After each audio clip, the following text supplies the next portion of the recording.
change has come to America. A powerful force for change.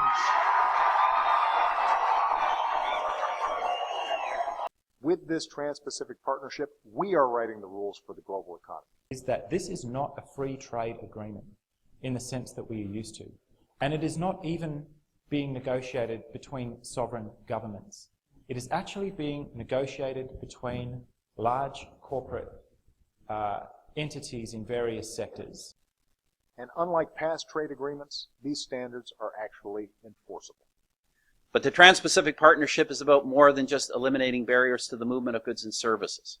It will set the rules for the international movement of goods, services, labor, capital, and data for the 21st century. Expand and support good jobs here at home. Means more good jobs, more opportunity. And if we can create exports, it makes it more likely somebody's going to have good work. It's not for raising wages or creating jobs. It is to protect corporate profits. And they're jobs that typically pay better than other jobs. And jobs linked to trade pay better than average wages, often significantly better. More exports support better and high-paying jobs. It's to level the playing field for American workers and businesses. And when the playing field is level and the rules are fair, Americans can outcompete anybody in the world. Given a level playing field, Canadians can compete with the best in the world and win. This agreement will level the playing field for American goods and services. Japan, for example. Japan.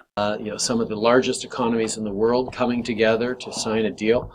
The largest economic partnership in the history of the world. It is important that Canada be part of it.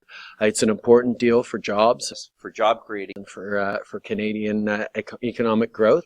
Economic growth. We are a pro-trade party. We believe that it's good for creating jobs, good for growth in the economy. It will protect Canadian jobs now and create more for generations to come.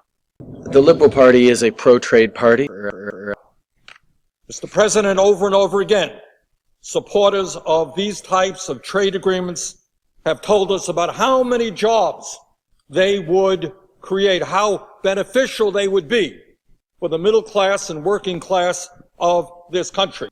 And creating another 1.3 million new, well-paying jobs by 2020. But over and over again, virtually everything they told us turned out to be wrong, and they are wrong again in terms of the TPP. In 1993, President Bill Clinton promised that NAFTA would create 1 million American jobs in 5 years. And create 200,000 jobs in this country by 1995 alone. Instead, NAFTA has led to the loss of almost 700,000 jobs. In 1999, we were promised that permanent normal trade relations with China would open up the Chinese economy to American-made goods and services. Instead, that trade agreement has cost us some 2.7 million American jobs. And I remember hearing all of the accolades about free trade with China. They all turned out to be wrong. In 2011, the U.S. Chamber of Commerce told us that the South Korean free trade agreement would create some 280,000 jobs. Well, wrong again.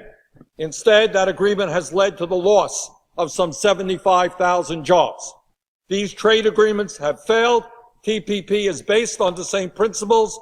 It will be another failure. We should reject it for that reason. That it's good for creating jobs. For job creating. It's good for growth in the economy. Economic growth. And if we can create exports, it makes it more likely somebody's going to have good work.